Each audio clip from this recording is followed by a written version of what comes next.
I think it is important that the health authorities in Taiwan and Taiwan CDC deserve praise. They've mounted a very good public health response in Taiwan, and you can see that in the numbers. And we have praised that, and we've seen similar approaches taken in Hong Kong, SAR, and across China.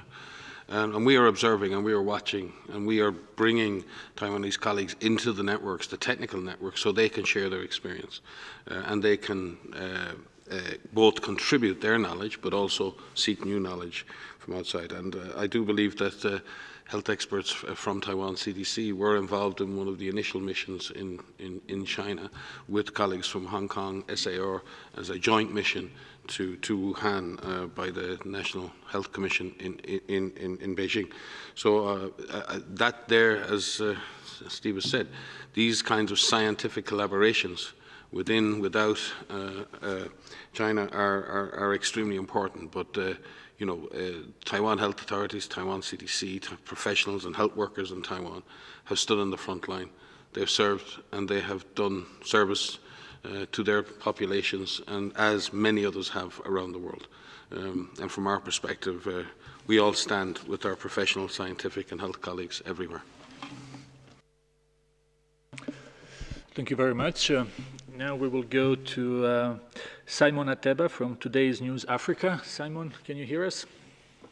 Yes, I can hear you. Thank you for taking my question. My name is Simon Ateba from Today's News Africa, and my question is on Africa, not just sub-Saharan Africa. We know that the cases have escalated in the past few days. We have almost 1,000 deaths now. We have more than 17,000 cases. So is there anything that we can do in sub-Saharan Africa at this moment that containment seems to have failed? And if I can quickly add something also, here in the US, we have in the past 72 hours, we've had 11,000 deaths. We've had almost 100,000 new infections. At the same time, we hear authorities saying we are almost reaching the peak.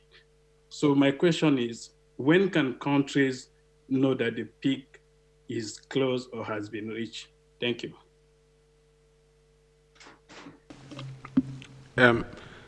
Dr. Tedros may wish to speak to his, he did speak in his speech to his engagements with the African Union and leaders across Africa, which have been very intense. I know our regional director for Africa, Chidi Moeti, has been deeply involved, as have our teams. We have mounted, I think, 38 surge team support missions, in addition to the presence of WHO in every country in sub-Saharan Africa, at every country on the African continent. Actually, we have mounted 38 surge missions in sub-Saharan Africa.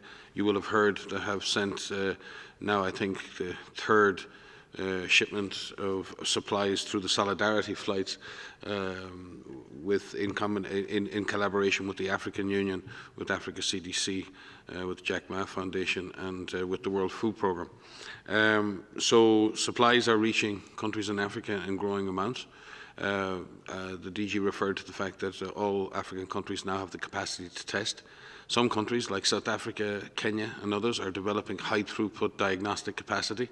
And can congratulate Kenya on being able to implement that extremely quickly.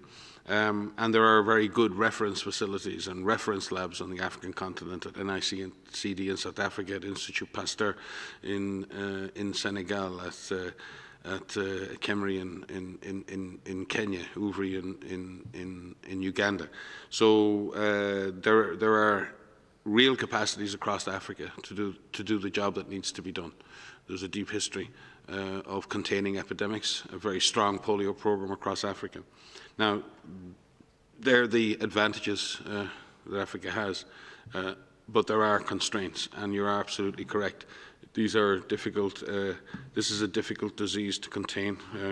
Not on camera is our Assistant Director General, Dr. Sosef Fa, who spent most of the last year and a half in the front lines fighting Ebola.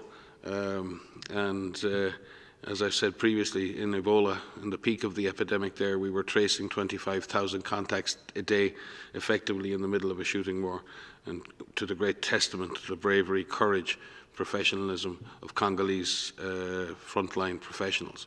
So I believe that African countries can achieve much more than maybe people from outside expect, but African countries need support, they need resources, they need solidarity, they need supplies, and they need the transfers of technology and knowledge that will allow them to take the fight to the virus. And I believe many countries in Africa are doing that. And we don't believe that at this point the disease has passed the capacity to be contained. We believe a lot can be done to mitigate the impact of the virus. And we believe that we need to accelerate those efforts as the number of cases grows on a daily basis on the continent. Like with all our member states, we will stand with African countries and stand on the front line and fight the virus together. But the DG may have some comments to make at this point. No.